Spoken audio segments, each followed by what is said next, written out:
은혜가 여러분과 함께하기를 축복합니다. 오늘은 55번째 성경인물 연구 에스겔에 대해서 연구를 하겠습니다. 여러분, 에스겔은 어떠한 사람이었을까? 선자로 부름을 받기 전에 무슨 일을 했을까? 에스겔은 오늘날로 이야기하면 목회자의 아들이었어요. 제사장의 아들이었어요.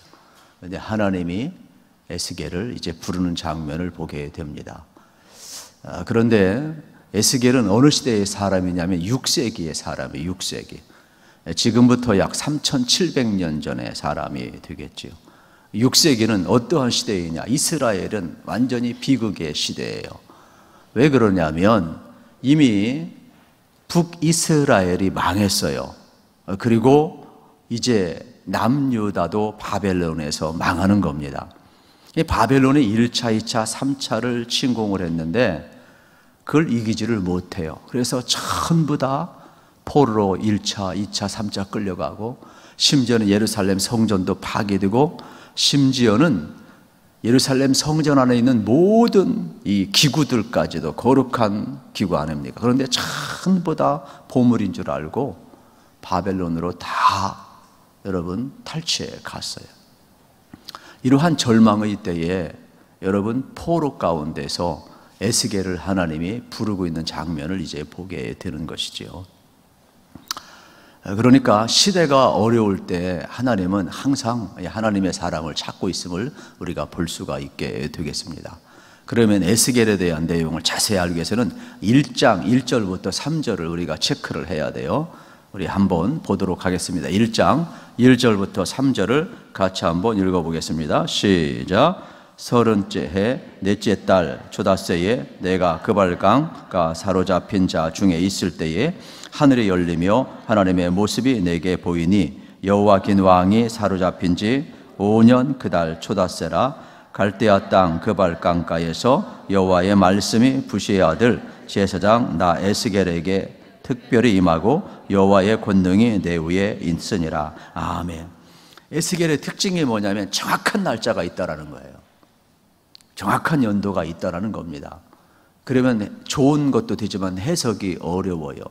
왜냐하면 우리가 달력을 쓰는 것이 전 세계는 하나가 아니잖아요. 바벨론 다르고 이스라엘 다르고 우리나라 다르고 여러분 우리도 마찬가지잖아요. 그렇다면은 여기에 이제 30째 해가 어떻게 해석해야 되느냐, 이게 참 중요한 해석의 키가 되겠죠. 성경적으로 해석을 하면 아마 에스겔의 나이로 보는 것이 보편적인 성경학자들의 해석이 되겠습니다. 왜냐하면 성경에 보면 제사장의 직무를 감당할 때는 보통 30세가 되어야만이 제사장의 직무를 감당했기 때문이에요. 그래서 에스겔이 부름받았을 나이는 바로 30세라. 그래서 이렇게 30째 해라 이야기를 하고 있죠. 그런데 넷째 달 초닷새, 이 말이 되게 어려워요. 이거는 뭐냐? 이스라엘의 달력하고 바벨론의 원력하고 이게 달라요. 그래서 주경가들이 해석을 해 놓았는데 이때는 언제나 593년 7월 31일이에요. 그러니까 성경에서 이미 해석을 해 놓았으니까 복잡하게 이야기하면 제가 보니까 막 이렇게 이스라엘 달력, 또 바벨론의 달력, 또 우리가 태양력 이런 것도 다 이렇게 해야 돼요. 비교를 해야 되는 거예요. 그래서 그냥 제가 결론만 가지고 왔어요. 그러니까 그대로 믿으시면 됩니다. 그러면 그 뒤에 증거가 뭐냐? 예를 들면 이러한 내용이 나오고 있지요. 2절 여호야긴 왕이 사로잡힌 지 5년 그 달 초닷새라. 이때 왕이 누구냐? 여호야긴이에요. 여호야긴은 18세의 왕이 되었어요. 그리고 5년간 통치를 했어요. 그리고 포로로 끌려갔어요. 그러니까 역사 속에서 이 내용이 그대로 이제 들어맞는 내용을 우리가 이제 볼 수가 있게 되겠죠. 그런데 그가 부름받은 장소는 어디냐? 그발강가라 그랬어요. 그발강가. 그러면 유프라테스 강의 지류에 수많은 강변이 있고, 내일 새벽에 우리가 참 공교롭게도 이러한 에스겔의 배경들은 137편을 새벽에 내일 배우게 돼요. 거기에 보면 이스라엘 백성들이 포로로 끌려가서 바벨론의 수많은 강변에 줄었더라. 우리 한강 나가서 여러분 어떻습니까? 산책도 하시고 운동도 하시고 쉼도 갖고 그러잖아요. 이 쫙 한강에 지류가 쫙 있는 것처럼 이 유프라테스 강 지류가 있는데 그 강변에서. 왜요? 포로로 끌려왔을 때는 정책이 뭐냐면 한 곳에 있게 하질 않아요. 다 이곳저곳 다 흩어요. 그러니까 있는 삶의 자리 속에서 강가에 나와서 그들의 고국을 그리워하고 옛날을 그리워하며 노래를 부르고. 왜요? 지난날 하나님 앞에 참으로 예배하고 불러야 될 노래를 안 부르니까 포로로 끌려와서 비참하게 눈물만 흘리는 거예요. 저는 그런 생각을 많이 해요. 요즘 우리가 예배할 수 있을 때 예배하는 것은 축복이고, 기도할 수 있을 때 기도할 수 있는 것은 축복이고, 그래서 여러분들이 하나님을 알고 하나님 안에 거하고 하나님을 예배할 수 있음이 최고의 축복임을 믿으시고, 여러분의 삶의 현 실존을 하나님 앞에 올려드리기를 축복합니다. 우리가 본질적으로 그거 해야 되는 건 알아요. 그러나 현실 실존에서 너무 흔들리는 거예요. 많은 사람들이 본질을 이야기하지만 사실 본질과 나의 현실은 너무 다른 거예요. 중요한 것은 본질을 알면 그걸 실존해서 나의 삶에 여러분 이 실존을 항상 하나님 앞에 올려드리는 것이 더 중요한 것이죠. 그래서 지금 이들은 포로로 끌려가서 이렇게 그발강가에서 또 여러 강변에서 또 유프라tes 강 지류에서 그들은 이 슬픈 노래를 하나님 앞에 올려 보내고 있음을 우리가 알게 되는 겁니다. 그런데 이때에 하나님이 절망에 빠진 이스라엘 백성들을 위해서 어떻게 합니까? 593년 7월 31일 그발강가에서 에스겔을 지금 부르고 있는 장면을 이제 우리가 볼 수가 있음을 발견하게 됩니다. 그리고 또 한 가지 3절에 보게 되면은 누구의 아들이라고 그랬어요? 예, 부시의 아들이라고 그랬어요. 미국 대통령인가요? 부시의 아들이라 그랬어요. 그리고 에스겔은 바로 그에게 여호와의 말씀이 임하고 있음을 보게 됩니다. 그 당시 제사장은 아론 계통의 후손이어야 돼요. 또 다윗 시대는 어떻습니까? 사독의 대장을 맡았으니까 그 이어져 가지고 사독 계열의 후손들이 어떻게 됐습니까? 제사장직을 맡았음을 우리는 볼 수가 있게 되겠습니다.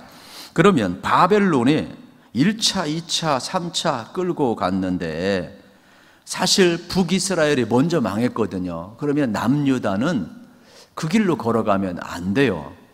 그런데 반민국을 삼지 못하고 똑같이 하나님을 떠나고 우상 숭배하다가 결국은 이제 하나님이 몽둥이로 이제 바벨론을 들어서서 이스라엘을 이제 점령하고 남유다까지 점령해 버리는데, 원래 점령군들은 똑똑한 사람 다 데려가요. 왕자들 다 데려가고 기술자들 다 데려가고 똑똑한 사람 다 데려가요. 그래가지고 자기 나라의 자원으로 삼는 거예요. 보물 다 탈취해 가는 거예요. 그러니까 1차, 2차, 3차 탈취해 갔으니 뭐가 남았겠어요? 남아있는 사람들은 어떻게 하느냐? 그냥 놔둬서 세금으로 착취하는 거예요. 그렇다면 이미 북이스라엘에서 사마리아가 망한 것을 보았잖아요. 그리고 거기에 여러분 바벨론 사람들이 와가지고 살고 혼혈민족 만드는 걸 보았잖아요. 얼마나 이 전쟁의 이 후유증이 큰지 우리는 잘 알고 있는데, 남유다가 우리는 안 망하겠지, 우리는 괜찮겠지, 이러한 오만함과 이 교만함과 자만함과 이러한 거만함이 결국은 어떻게 됩니까? 여호와긴 5년도 안 돼가지고 18세에 결혼해가지고요 자녀도 5명이나 낳고요 5년 만에 끌려갔으니까 생각을 한번 해보세요. 18세에 왕 돼서 5년 기껏 해야 뭐 23세인데 23세에 자녀가 5이었다니까요. 놀라지도 않아. 저는 이거 연구하면서 깜짝 놀랐어요. 이야, 대단하구나, 대단하구나. 그런데 뭐 비참하잖아요, 끌려가고. 그래서 이 좌절하는 순간 이스라엘 백성들이 아무리 그발강가 유프라tes 강 지류에서 여러분 강변에서 노래를 부른들 이게 무슨 의미가 있겠어요? 그래서 내일 새벽에도 제가 조금 언급하겠지만은 어느 정도였느냐 하면 이 강변에서 3, 4, 5 모여가지고 옛날 부르던 그 가락이 있으니까 찬송을 불렀어요. 그런데 바벨론 사람들이 볼 때에는 특이하거든요. 그래가지고 야, 너희들 노래 특이하다, 우리 집 오늘 파티하는데 그것 좀 와서 좀 불러줘라, 이렇게 이야기한 거예요. 그러니 억장이 무너지는 거죠. 그래서 이스라엘 백성들은 무슨 결론을 내리냐면 내가 다시는 노래를 부르지 아니하리라는 거예요. 왜요? 하나님을 향해 불러야 될 노래를 사람들 내가 돈 받고 즐거운데 파티장에 불러가지고 내가 불러야 되는 비참한 현실 앞에 그들은 다시는 노래를 부르지 아니라고 그래요. 그리고 심지어는 어느 정도인 줄 아십니까?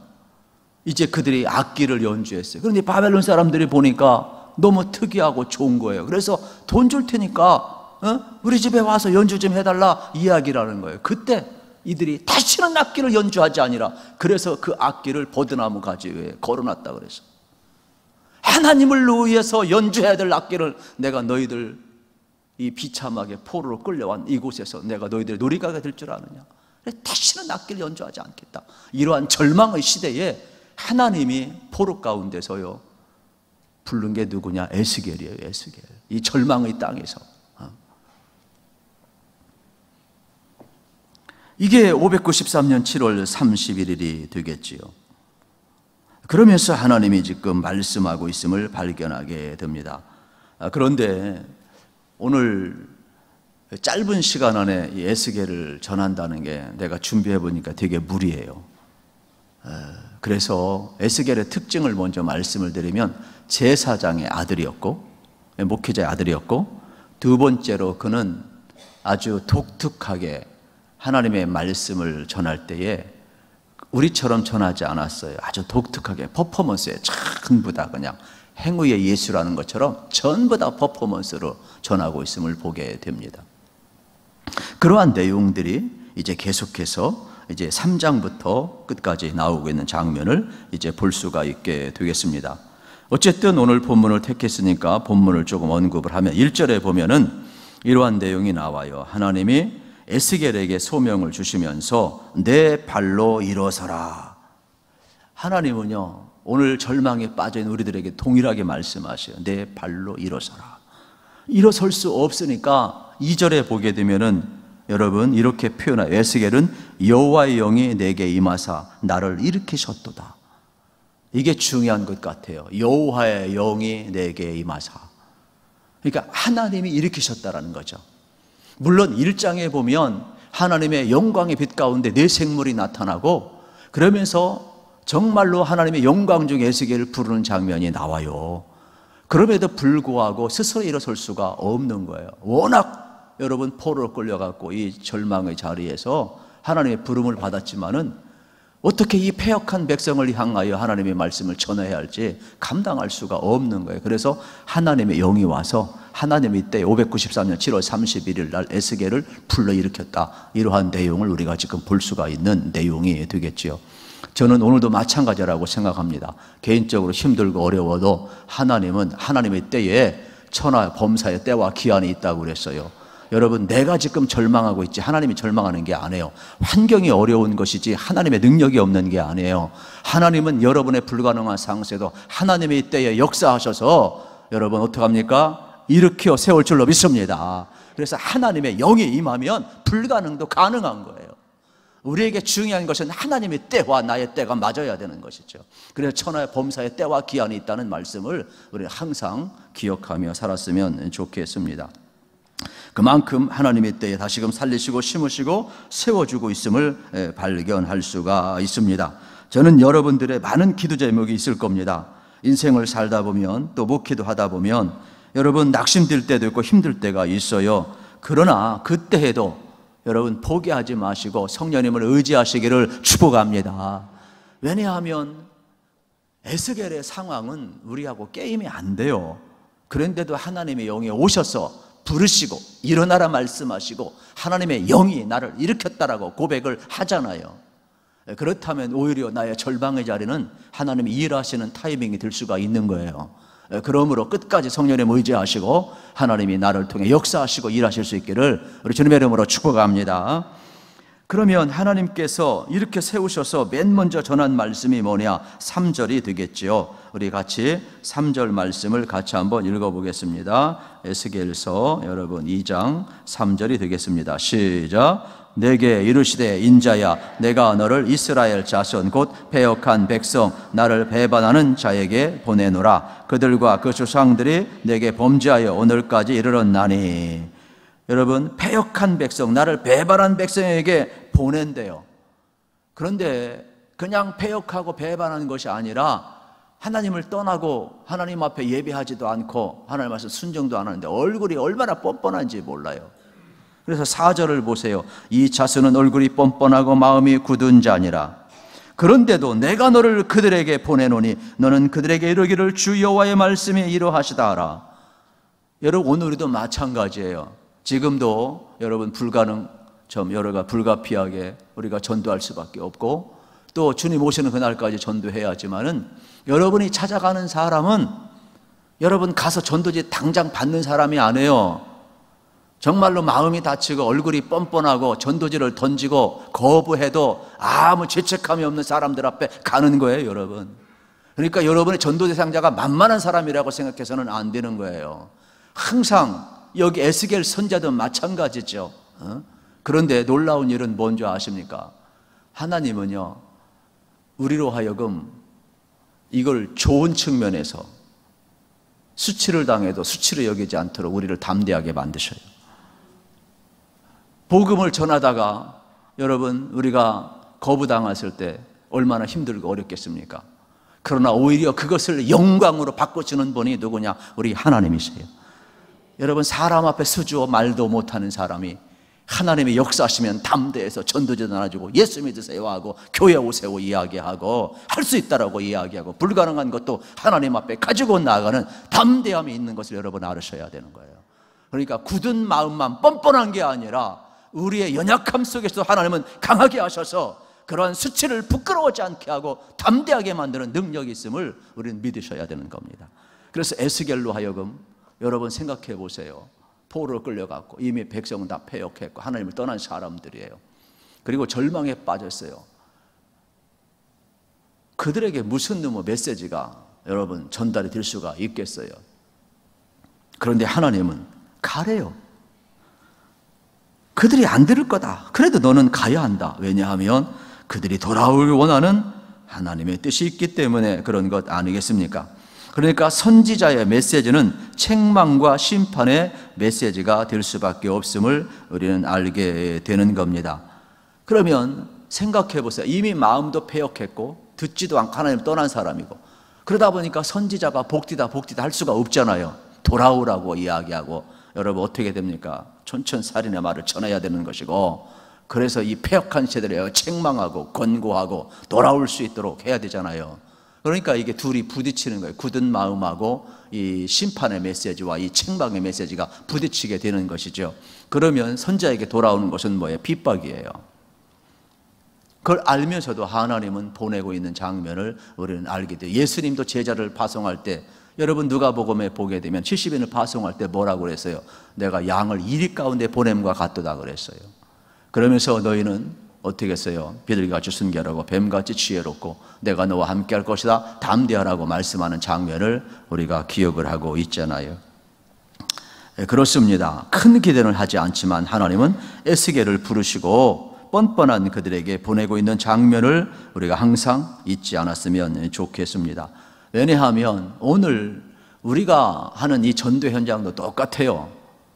여러분 그냥 가서 당장 온다. 그건 하나님이 우리 위로하고 이미 이 모양 저 모양으로 다 두들겨 놓아가지고 옥토가 되게 해서 그냥 추수 거두게 하는 거예요. 그러니까 거기에 너무 도취되면 안 되는 겁니다. 거부한다 할지라도 두려워하지 마시고 마땅히 에스겔처럼 우리는 가야 될 길 가고 전해야 될 것 전할 뿐임을 기억하시면서 여러분들의 좀 굳은 마음 또 담대한 마음 가질 수 있기를 우리 주님의 이름으로 축복합니다. 그래서 뭐라고 이야기를 하냐면은 6절에 보면 비록 그 당시 대상이 가시와 찔레와 전갈 가운데 거할지라도 그들을 두려워하지 말라 이렇게 하나님이 말씀하고 있는 장면을 보게 되는 겁니다. 사실 이 패역한 족속 앞에 가는 건 두렵지요. 그런데 그들이 너를 박해한다 할지라도 가시처럼 찌른다 할지라도 전갈 가운데 네가 거한다 할지라도 두려워하지 말라는 겁니다. 심지어 7절에 보면 그들이 듣든지 아니 듣든지 너는 내 말을 고할지니라. 이게 참 어려운 것 같아요. 저도 가능하면 이렇게 아이 컨택을 할 때 잘 듣는 사람을 쳐다봐요. 이렇게 봐가지고 뭐 안 보고 딴짓하는 사람 내가 왜 쳐다봅니까? 절대로 안 보지. 그러니까 내 눈이 가는 곳은 잘 듣는다는 뜻이에요. 그냥 그거 알으셔야 돼요. 저도 그걸 배웠어요. 왜냐하면 꼭 이 거슬린 사람이 있거든요. 항상 있게 되어 있어요. 근데 그것 보면 설교 못해요. 그래서 우리 선배 목사님들이 절대로 거슬린 사람 쳐다보지 말고 진짜 그냥 청명한 눈으로 은혜를 사만으로 바라보는 사람만 계속 바라보고 설교하라. 그렇게 가르쳐 줘가지고 저도 그냥 그렇게 하는 거예요. 그러니까 여러분들도 마찬가지. 지금은 에스겔은 지금 생각해 보세요. 듣든지 안 듣든지 내 말을 전하. 이게 참 어려운 거라니까요. 그런데 하나님이 그렇게 하래요. 그래서 8절에 보면 선지자가 전해야 될 대상은 뭐냐? 패역한 자들이라는 거예요. 그런데 뭐라고 이야기하니? 너는 먼저 내 입을 벌리고 내가 내게 주는 것을 먹으라. 참 중요한 것 같아요. 전도인이 먼저 하나님의 말씀을 두루마리를 먹는 게 중요한 것 같아요. 은혜를 먼저 받는 게 중요한 것 같아요. 공급받는 게 먼저 중요한 것 같아요. 그래서 에스겔에게 먼저 하나님의 말씀을 주고 있는 거예요. 내 입을 넓게 열고 이 두루마리를 받아 먹으라는 거예요. 그리고 와서 전하라는 것이죠. 오늘 우리도 마찬가지가 되겠죠. 하나님의 말씀을 받고 전해야 되는, 이게 참 어려운 거예요. 메신저가 뭐냐? 하나님의 말씀을 어떻게 해야 됩니까? 오늘 현대인 언어로 여러분의 그대로 전달하는 성원 운반의 사명이 메신저 아니겠습니까? 그러니까 하나님의 감동이 없이 전하면 안 되는 거예요. 그러니까 이 강단은 제가 자꾸 하는데 설교에 대한 정의가 너무 난무해서 안 되는 거예요. 그러니까 주님 오시는 그날까지 우리 교육자들도 그렇고 저도 그렇고 겸손해야 돼요. 이곳에서는 다른 것 전하면 안 되는 거예요. 성원 운반에 1년밖에 없어야 되는 거예요. 이게 교인들이나 세상 코드나 자꾸 윤리적으로나 이런 식으로 가버리면 결국은 어떻게 되느냐? 이러한 시대가 올 수밖에 없어요. 하나님 떠난 시대가 올 수밖에 없어요. 그래서 설교에 대한 개념을 새롭게 해야 돼요. 힘들어도 우리가 우직하게 하나님의 말씀을 받고 그냥 하나님의 말씀을 전하고 하나님의 역사하는 것이지 내 능력이 아니라니까요. 그래서 에스겔이 먼저 하나님의 말씀을 받아 먹으라고 한 이유를 잘 아셔야 돼요. 말씀을 안 받았으면 좀 용서하고 여러분 들어줬으면 좋겠어요. 제가 존경하는 교수님은요, 설교 시간이 됐는데 주일날 설교 안 하고 내려왔어요. 박아무개 교수님인데 제가 설교 준비 못했습니다. 하나님이 내게 아무 말씀도 안 했습니다. 오늘은 전할 말 없습니다. 그리고 내려왔어요. 그러면 여러분 어떻게 되겠어요? 근데 그 교수님도 훌륭하고 그 교회도 훌륭해요. 우리 교회 같으면 난리 날 거예요. 난리 날 거예요. 막 당회실 쳐들어오고 막 난리 날 게 어떻게 된 거지 막. 그런데 사실 그게 더 옳은 거예요. 하나님 말씀하지 않는데 뭘 전해요? 지금 에스겔이 그런 거예요. 에스겔이 먼저 내가 내 입을 열어서 하나님 말씀을 받아 먹으라는 거죠. 그리고 나가서 전하는데도 그 뻔뻔하고 패역하고 듣지 않는 그들을 향하여, 저는 이게 이해가 안 가요. 하나님의 본심은 모든 사람이 돌아가기를 원하는데 듣든지 안 듣든지 전하래요. 안 듣는 거 안다는 거예요. 가시와 전갈과 찔레와 같이 찌르는 자들. 그런데 그들을 향해서 전하라는 거예요. 이게 이제 메신저의 고독한 길이죠. 목회자의 길이 이런 거예요, 여러분.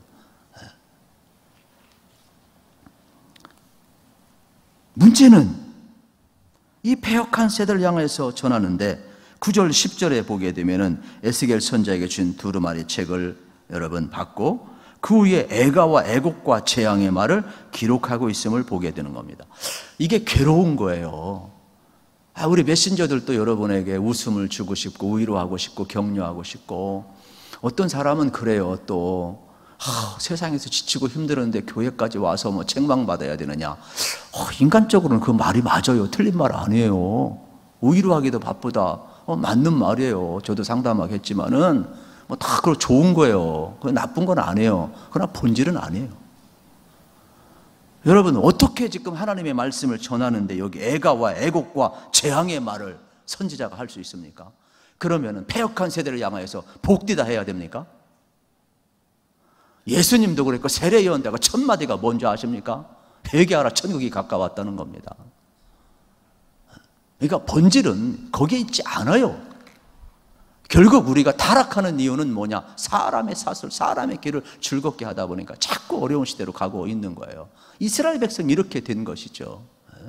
점점 개구리가 그냥 온데 데펴지는 줄 모르고 나른해지고 그냥 밑에서 불을 떼고 있는데 곧 삶아 죽는 것도 모르고 그냥 그런 길을 우리가 지금 걸어가. 이게 북이스라엘 걸어갔고 남유다가 걸어가고 있어요. 오늘 현대인들이 우리가 걸어가고 있는 길 아니겠어요?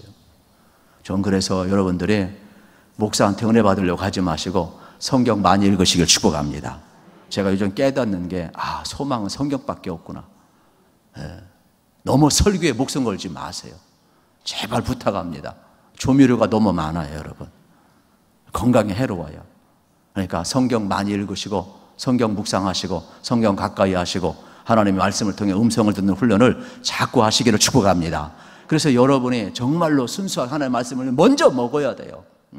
그래서 내 영이 살아나고 하나님의 영이 임해가지고 나를 살리는 그 역사를 경험하게 될 때에 세상을 향하여 담대할 수가 있는 것이지, 내가 받은 말씀이 정확하지 아니하면 부끄럽고 담대하지가 않아요. 세상은 만만한 세상이 아니에요. 우리가 가야 할 사람, 전도 대상자들, 이게 만만한 대상들이 아니라니까요. 그래서 지금 에스겔이 애가와 애곡과 재앙의 말씀, 심판의 말씀을 지금 전하고 있는데 이것은 너무나 당연한 말씀이 되겠습니다. 그런데 왜 안 듣는데도 전하라고 하느냐? 하나님의 본심은 돌아오길 원하니까. 패역한 백성이 그 돌아올 타이밍은 우리가 몰라요. 그런데 하나님은 알고 계시죠. 그래서 하나님은 포로로 끌려간 그 자리에서도 에스겔 같은 사람을 부르셔서 돌아오게 하고 있는 것이죠. 물론 다니엘과 같은 사람도 총리가 되어서 귀환하는데 큰 역할을 감당하는 역할도 다 하나님의 포석을 다 두고 있지요. 물론 이제 예레미야 같은 선지자도 있고 가기 전과 간 후와 아주 간 또 포로 끌려간 그 세계 속에서 하나님은 역사하셨음을 이제 우리가 볼 수가 있게 되겠습니다. 그러면 이러한 그 에스겔 선지자의 이러한 특징을 3장부터 몇 가지만 살펴보면 이제 상징적인 행위를 다 많이 하고 있는데 어떻게 전하게 하고 있느냐? 3장 여러분 22절 26절에 보게 되면은 3장 26절 한 절만 봐도 알 수가 있어요. 어떻게 여러분 하나님께서 에스겔을 사용하시느냐? 3장 26절 같이 한번 읽겠습니다. 시작. 내가 내 혀를 내 입천장에 붙게 하여 내가 말 못하는 자가 되어 그들을 꾸짖는 자가 되지 못하게 하려니 그들은 패역한 족속임이니라. 아멘. 여러분 이게 뭔 줄 아십니까? 갑자기 말 잘하는 에스겔이 혀가 입천장에 붙어가지고 말을 못해 벙어리가 되게 했어요.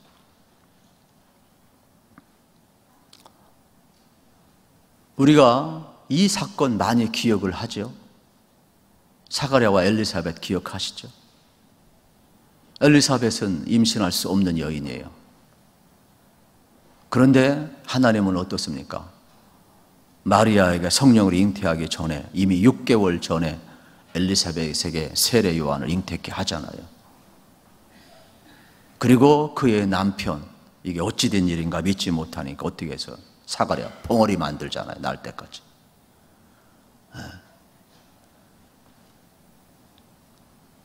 어쩌면은 에스겔 선자를 통하여서 하나님이 이렇게 이 퍼포먼스를 통하여서 하나님의 뜻이 무엇인가를 정확하게 지금 전달하고 있는 장면을 볼 수가 있게 되겠죠. 두 번째로 4장 1절부터 3절에 보십시오. 그러면 우리 4장 1절부터 3절 같이 읽겠습니다. 시작. 너 인자야, 토관을 가져다가 그것을 내 앞에 놓고 한 성읍 곧 예루살렘을 그 위에 그리고 그 성읍을 에워싸되 그것을 향하여 사다리를 세우고 그것을 향하여 흙으로 언덕을 쌓고 그것을 향하여 진을 치고 그것을 향하여 공성태를 둘러싸고 또 철판을 가져다가 너와 성읍 사이에 두어 철벽을 삼고 성을 포위하는 것처럼 에워싸라. 이것이 이스라엘 족속에게 징조가 되리라. 아멘. 이 토판이라는 건 벽돌을 이야기하는 거예요. 벽돌을 쌓고 병정놀이를 하게 하는 거예요. 그러면은 사람들이 볼 때 너 뭐 하느냐 궁금할 것 아닙니까? 그러면 와서 병정놀이 하는 것을 보게 되는 것 아니겠어요? 결국은 예루살렘이 포위당하고 적들이 엄청난 무기를 가지고 와서 공격하면 예루살렘이 무너지는 것은 시간 문제라는 것을 여러분 에스겔 선지자가 행위의 예술로서 메시지를 전달하고 있는 장면을 보게 되지요. 실질적으로 그랬으니까. 또 4장 여러분 4절부터 6절에 보아도 이러한 내용이 나와 있어요. 우리 4절부터 6절을 또 읽겠습니다. 시작. 너는 또 왼쪽으로 누워 이스라엘 족속의 죄악을 짊어지되 내가 눕는 날 수대로 그 죄악을 담당할지니라. 내가 그들의 범죄한 횟수대로 내게 날수를 정하였나니 곧 390일이니라. 넌 이렇게 이스라엘 족속의 죄악을 담당하고 그 수가 차거든 너는 오른쪽으로 누워 유다 족속의 죄악을 담당하라. 내가 내게 40일을 정하였나니 하루가 1년이니라. 아멘. 이게 뭔지 아십니까? 왼쪽으로 에스겔을 눕게 만들어요. 며칠간? 390일간. 이건 모름이 아니야. 북이스라엘의 죄악이 아합을 비롯해서 얼마나 죄악이 컸는가를 알으셔야 돼. 그래서 하루가 여러분 1년이라고 해석을 하고 있는데 390일을 누워있을 정도로 북이스라엘의 죄악이 큰 거 일어나지 못하고, 그리고 또 반대로 여러분 어떻습니까? 오른쪽으로 누웠는데 40일간 눕고, 이것은 남유다의 죄악이라 이야기를 하고 있는 장면을 보게 되는 것입니다. 결국 나라가 망해서 북이스라엘이 먼저 망하고 남유다가 망하는 것을 이렇게 표현하고 있는 내용이 되겠죠. 그건 뭐냐? 고난의 기간이 길다라는 거예요. 고난의 기간이 길다라는 거예요. 그러면서 누워있는 동안 여러분 하나님이 에스겔을 어떻게 한 줄 아십니까? 11절에 보게 되면은 참 독특한 표현이 있어요. 11절에 보면은 이런 내용이 나와요. 여러분 우리 10절 11절 읽읍시다. 시작. 너는 음식물을 달아서 하루 20세겔씩 때를 따라 먹고 물도 6분의 1인씩 되어서 때를 따라 마시라. 이게 참 우리가 이해하기가 어렵지요. 그런데 이해하기가 어려운데 이 내용을 여러분에게 오늘날 기준으로 이야기하면 이게 뭐냐면 200g을 먹게 하는 거예요. 200g을. 음식을 200g. 그래서 문제가 뭐냐면 물은 또 0.2리터를 먹게 하는 거예요. 이게 뭐냐? 유엔이 권고한 내용이 뭐냐? 하루 생존하기 위해서 최소한 458g을 먹어야 된다는 거예요. 그런데 유엔이 권고하는 일정 양보다도 2분의 1만 에스겔이 먹은 거예요. 생각을 한번 해보세요. 물도 마찬가지고. 이렇게 어떻게 보게 되면은 이러한 힘든 상황, 뭐 포로로 끌려갔는데 뭐 먹을 게 어디 있겠어요? 제대로 된 게 어디 있겠어요? 다 귀하지. 지금 북녘 땅도 마찬가지예요. 우리가 1994년 300만 명 이상 아사로 죽은 사건은 너무나 잘 알고 있잖아요. 지금도 식량이 없고 먹을 것이 없어 빈입균 부익부가 되는 것처럼 이런 현상이 일어나는 거예요, 여러분. 지금도 뭐 러시아 우크라이나 전쟁 곡물 수출 못하게 해가지고 제3세계나 저 아프리카나 어려운 지역들은 식량난에 또 터덕이게 되고 있는 내용을 볼 수가 있죠. 이 고통의 기간이 긴 것을 이야기하는 것이죠. 여러분 오늘 아침 잡수신 분들은 행복한 줄 아세요? 점심 먹을 분도 행복한 줄 아십시오. 저녁 먹을 분들은 더 나이스하고 더 행복하신 거예요. 먹을 것, 입을 것, 마실 것 이게 별거 아닌 것 같지만 얼마나 귀한지 몰라요. 여러분 생각해 보세요. 대한민국처럼 정전 70년을 맞이하고 있는데 뭐가 있었어요, 우리 민족에? 제가 이제 주일날 이야기할 거예요, 주일날. 우리 민족이 뭐가 있었어요? 6.25가 터지고 그 전에 또 일제가 30년이 있었고 쑥대밭된 이 민족이 이렇게 일어나고 여러분 G7이 초대할 정도로 우리나라가 어렵지만은 그래도 강대국 아니에요. 여러분 놀래지도 않아 그냥. 나는 맨날 놀래고 있어요. 야, 대한민국 이렇게 좋은가? 외국 갔다 온 사람들은요 공항에서 대한민국의 위대함을 안다는 거예요. 일단 여러분들 외국도 많이 갔다 오세요. 그래 애국자가 될 것 같아요. 그냥. 대한민국 그렇게 좋다는 거예요. 이렇게 치안이 또 안정된 나라가 어디 있어요, 여러분? 어렵다 하지만은 그래도 우리 먹을 것, 입을 것, 마실 것 다 있잖아요. 우리는 감사할 수밖에 없어요. 그런데 지금 이 시대는 선지자조차도 정량의 반까지 먹었으니 뭐 오죽했겠어요. 그러면서 왜 이렇게 상징적인 행동을 하느냐? 인간적인 생각으로는 절대로 못합니다. 그런데 하나님이 하라고 하니까 순종하는 게 누구냐? 에스겔이에요. 그래서 에스겔은 부름받으면서 에스겔의 뜻은 뭐냐? 하나님이 강하게 하시다. 할렐루야. 오늘도 마찬가지 여러분, 하나님 여러분 강하게 하실 줄로 믿습니다. 그래서 가장 연약한 자이지만 하나님이 강하게 하시고, 포로로 끌려갔지만 하나님 이스라엘 민족을 다시금 붙드시고 계심을, 또 말씀이 임하고 나니까 그 지스러운 자리 다시금 일어나고 있는 장면을 이제 보게 되는 것이죠. 더 살펴보면은요, 참 에스겔은 스타성이 있어요. 옷도 확 벗어버리고 예언을 했어. 그냥 여러분, 사람 앞에 인기를 얻고 싶으세요? 옷 다 벗고 길거리 다녀보세요. 그러면 아주 여러분들 다 쳐다볼 거야. 스타성이 있을 거예요. 에스겔이 그랬어요. 에스겔이. 심지어는 어느 정도인 줄 아세요? 병정놀이 했죠. 누워 있었죠. 나중에는요, 머리도 깎았어. 머리.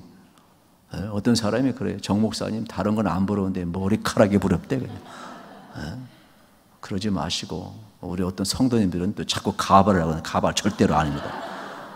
절대로 아니니까 서로 싸우지 마시고 그냥. 그것 가지고 아직도 싸우고 있더라고. 요즘 유언비가 너무 많아서 탈이야 그냥. 에스겔은요, 머리카락을 3등분 나누었어요. 3등분. 그래가지고 밀어가지고 어떻게 하느냐, 3분의 1은 불로 태워버렸어요. 그리고 3분의 1은 또 어떻게 되느냐, 버려버렸어요. 그리고 3분의 1은 바람에 날려보냈어요. 5장 1절 한번 읽읍시다. 5장 1절 2절까지 시작. 너 인자야, 너는 날카로운 칼을 가져다가 삭도로 삼아 내 머리털과 수염을 깎아서 저울로 달아 나누어 둬라. 그 성읍을 에워싸는 날이 차거든. 너는 터럭 3분의 1은 성읍 안에서 불사르고 3분의 1은 성읍 사방에 칼로 치고 또 3분의 1은 바람에 흩어라. 내가 그들을 따라 칼을 빼리라. 아멘. 여러분, 이 수염과 머리털을 비는 것은 수치를 상징해요. 외국 사신들이 왔을 때에 사신들 모욕을 주고 돌려보낼 때 어떻게 합니까? 수염을 밀어버리고 머리털을 밀어버려요. 치욕을 주는 거예요. 수치를 당하게 하는 거죠.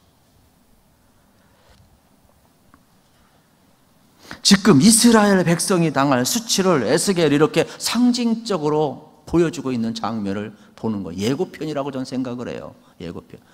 저는 그래서 오늘 새벽 기도하면서도 우리가 지금 기도해야 하는데 수많은 징조를 바라보면서 수많은 예고편을 바라보면서도 우리가 깨어나지 못하는 게 참 안타깝더라고요. 우연한 건 없어요, 여러분. 대형 사고가 나려면 잔사고가 300번 이상 나야만이 확률적으로 나오는 거라는 거예요. 그 잔사고의 경험을, 그 경고를 너무 무시한다는 거예요, 사람들이. 그래서 터져버리는 거죠. 에스겔만 지금 상징적으로 예언하는 게 아니에요. 오늘의 이 시대를 바라보면 우리 믿음의 사람들이 깨어나서 나라와 민족을 위해서 기도해야지. 또다시 유기가 일어나고 또다시 전쟁이 일어나고 또다시 이 땅이 황폐화가 되고 그때 울고 난리야들 무슨 놈의 의미가 있겠어요.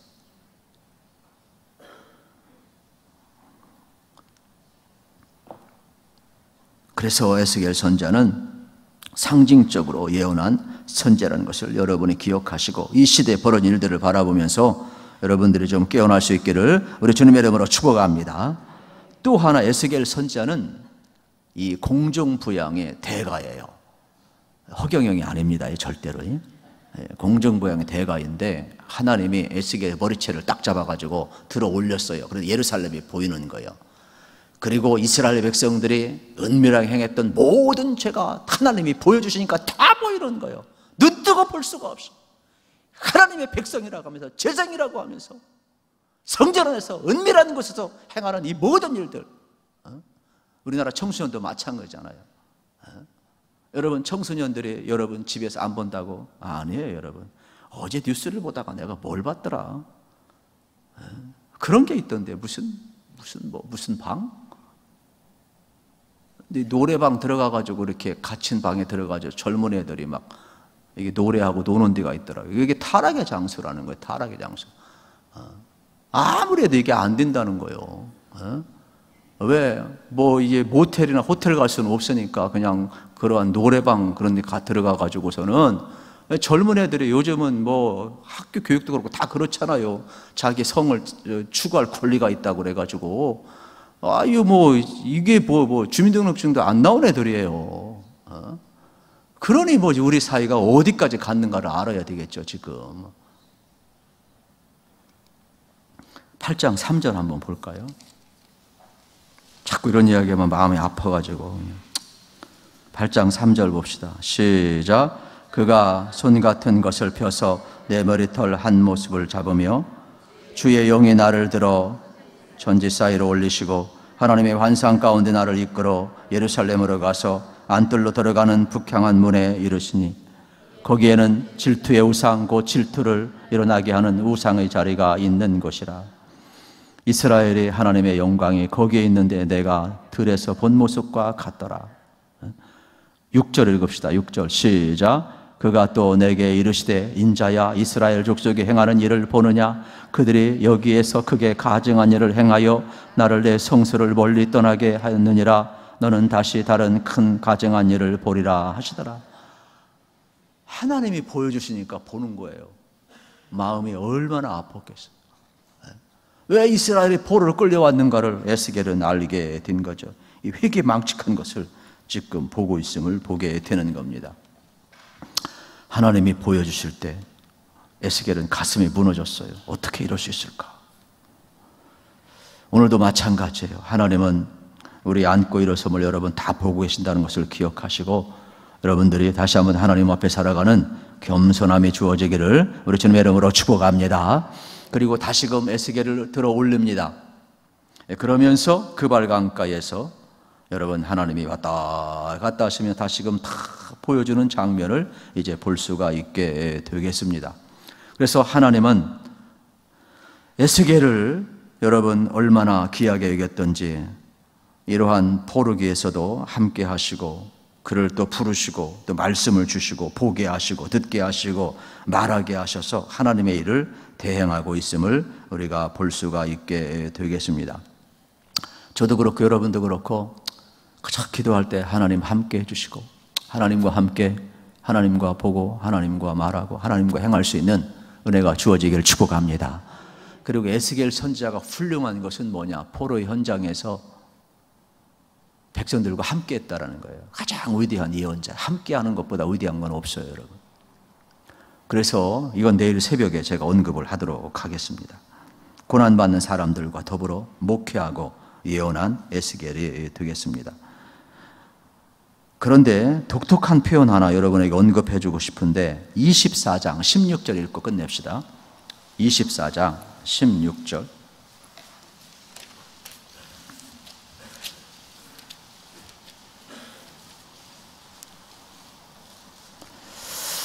같이 한번 읽겠습니다. 시작. 인자야 내가 내 눈이 기뻐하는 것을 한 번 쳐서 빼앗으리니 너는 슬퍼하거나 울거나 눈물을 흘리거나 하지 말며. 이게 무슨 내용이냐면 내가 내 눈이 기뻐하는 것, 이거는요 성경학자들은 에스겔의 아내라고 이야기해요. 에스겔의 아내 이름은 안 나와요. 그런데 에스겔의 눈에 가장 기뻐했던 사람이 누구냐? 에스겔의 아내예요. 그런데 에스겔의 아내는 여러분 예루살렘이 멸망할 때 죽었어요. 그렇다면 포로로 끌려갔고, 여러분 생각해 보세요. 그 속에서 살았을 때 하나님의 부름을 받고 에스겔은 어떻게 살았느냐? 마지막까지 홀로 살다 하나님 앞에 부름을 받았어요. 오히려 자기의 슬픔을 슬픔으로 여기지 아니하고 그냥 그 아픔을 하나님 앞에 간직한 채 살아갔어요. 그러니까 고통당하는 백성들의 고통 충분히 이해할 수가 있어요. 자기 삶 자체가 아픔이니까. 그래서 포로로 끌려간 백성들의 아픔 속에서 함께 했던 참 선지자가 누구냐? 에스겔이 되겠습니다. 이제 결론을 내리겠습니다. 여러분, 에스겔은 가장 어려운 시대에 부름받은 사람이에요. 에스겔은 목회자의 자녀로 있다가 제사장인데 예언자로 부름을 받은 사람이에요. 그리고 상징적인 예언을 한 사람이 되겠죠. 그리고 그는 가장 어떻습니까? 하나님이 보여주신 대로 보고 하나님과 함께하고 하나님 말하게 할 때 말했던 그러한 선지자가 되겠죠. 자기 힘으로 할 수가 없어요. 퍼포먼스 아무나 못해요, 여러분. 그런데 이러한 모든 수치를 다 뛰어넘고, 여러분 생각해 보세요. 이해 못하는 사람은요, 저 뭔 짓 하는 거야? 얼마나 비난했겠어요. 저게 예언자야? 저게 선지자야? 어떻게 저렇게 이야기하지? 어떻게 회개망측하지?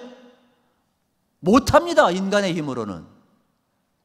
그러나 하나님이 힘을 주시니까 하나님의 말씀을 전하기 위하여 퍼포먼스를 다 행하는 거예요. 행위 예술을 행하는 거예요. 그대로 드러나는 거예요. 그리고 고난받는 백성 가운데 함께했던 진정한 예언자였어요. 그리고 듣든지 아니 듣든지 이게 참 어려운 것 같아요. 오늘 우리가 걸어가는 이 길에도 이런 에스겔과 같이 하나님이 힘을 주시고 여러분을 귀하게 쓰시기를 우리 주님의 이름으로 축복합니다. 하나님 감사합니다. 우리도 에스겔 선지자처럼 하나님 말씀해 주시고